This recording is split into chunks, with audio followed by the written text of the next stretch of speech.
Baik, ketemu kembali dalam mata kuliah Teknik Sampling dan Survei untuk S1 Departemen Statistika Fakultas SAD. Saya Ismaini Zain. Ini adalah materi ketiga. Sesi ketiga ini adalah tentang bagaimana kita menaksir mean, total, dan proporsi, serta alokasi sampel yang nanti menjadi suatu permasalahan di dalam stratifikasi. Dan ini adalah learning outcome-nya. Jadi, kalau kita rangkum di dalam buku, maka rumus-rumus dari menaksir mean pada stratified itu adalah sebagai berikut. Ini adalah untuk menaksir rata-rata. Nilainya seperti ini, rumusnya seperti ini, dan ini adalah variansnya. Dan variansnya ini kalau ini adalah ukuran populasi tidak diketahui, maka boleh menggunakan varian sampel. Batas kesalahan estimasinya adalah seperti biasanya Z alfa per 2, ini sama saja 1 min alfa per 2 atau Z per 2 dikalikan dari standar error dari min daripada stratifikasi. Atau kalau sampelnya kecil kita boleh menggunakan distribusi T. Ya. Bagaimana kalau menaksir total? Menaksir total juga demikian. Ini adalah taksiran total. Taksiran total diberi notasi tau, topi, ST. Hampir mirip dengan yang SRS. Kalau SRS itu adalah NY bar, maka kalau yang di stratifikasi adalah N dikalikan Y per ST atau mu topi ST. Bagaimana dengan variannya? Variannya juga seperti ini. Nah, ini masih ada kekurangan kalau varian topi kan berarti ini SRS. Supaya membedakan maka harusnya diberi indeks ST. Jadi seperti ini. Sama seperti tadi, ini adalah punyanya populasi. Kalau tidak ada, tidak diketahui, kita boleh menggunakan yang taksirannya. Itu dengan menggunakan topi. Ini saya bedakan varians dan S. Sebetulnya ini adalah pengertiannya sama. Ini juga harus ada notasinya ST. Ini notasinya ST. Kemudian bagaimana mencari varian sampelnya? Varian sampelnya dicari dengan rumus seperti ini. Ini hampir sama dengan yang di SRS, tetapi dia menggunakan indeks H.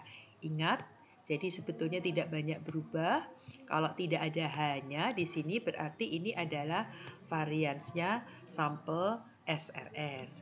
Sedangkan batas kesalahan estimasinya sama. Ini adalah sama, ingat karena distribusi normal itu simetris, dia nilainya nanti sama. Dan kalau N-nya kecil, kita gunakan distribusi T. Yang lebih sering yang dipakai adalah yang ini. Maaf. Bagaimanakah studi kasus mengatur total? Ini nanti kita akan berikan contoh melalui diskusi kita dengan tugas. Nanti kita diskusikan. Kalau ada pertanyaan akan kita coba diskusi melalui media yang sudah kita. Berikutnya, alokasi sampel. Ini adalah permasalahan utama di dalam stratified random sample. Kalau di dalam SRS itu menggunakan atau mendapatkan nilai N dan kemudian sudah tidak ada langkah selanjutnya, di dalam stratified setelah mengambil N maka kita harus mengalokasikan ke dalam setiap strata yang kita buat. Jadi demikian juga dengan bagaimana menaksir proporsi. Kita bahas, kita diskusikan pada slide-slide berikutnya. Nah, ini kita sudah dibuatkan rangkumannya untuk menentukan ukuran sampel bisa sesuai dengan untuk menaksir parameter yang diinginkan. Jadi, kalau kita ingin menaksir rata-rata, rumusnya adalah seperti ini. D-nya adalah seperti ini, atau kita gunakan yang ini.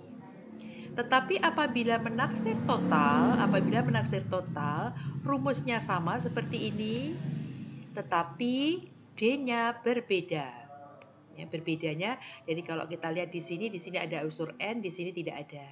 Di sini ada unsur N dan B itu adalah batas kesalahan estimasi yang ditolerir. Biasanya kita ambil pendekatan dari nilai kritis Z alfa per 2 dikalikan akar dari varians atau standar error dari masing-masing taksiran. Kalau setelah itu baru kita alokasikan. Kalau sudah mendapatkan nilai N yang diinginkan, maka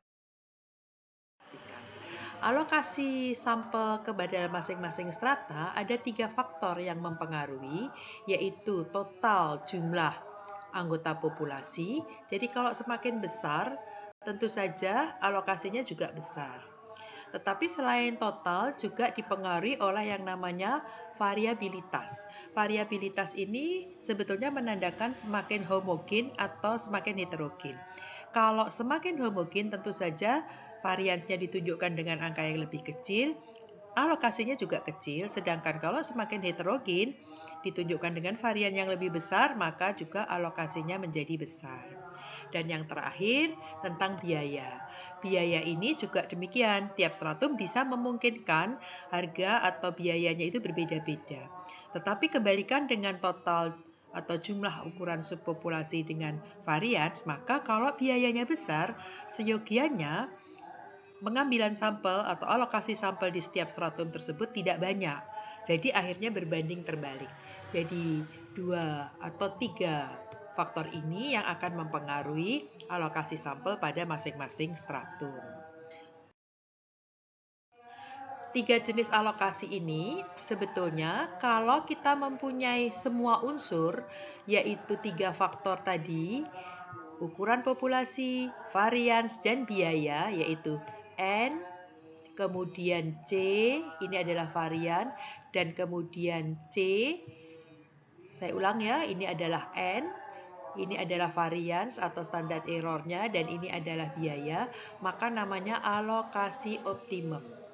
Sementara kalau cost-nya itu dianggap sama, namanya alokasi Newman, rumusnya menggunakan yang ini. Ini harusnya adalah NH yang Newman. Ya. Sementara kalau alokasi sederhana, artinya cost-nya sama, variansnya sama, maka mau tidak mau kita hanya menggunakan alokasi yang proporsional, rumusnya adalah seperti ini. Sedangkan kalau untuk menaksir proporsi, berarti pengamatan kita itu adalah ya tidak saja. Ini rumusnya hampir mirip dengan yang namanya min, menaksir min. Maka kalau menaksir min, setiap strata adalah seperti ini dan rumusnya adalah seperti ini. Variansnya sama seperti tadi, hanya bedanya sekarang variansnya P kali Q. Kalau tidak diketahui, gunakan taksirannya, maka variansnya juga taksiran. Dan untuk menaksir N-nya, kita gunakan dengan cara yang sama dengan rumus seperti ini.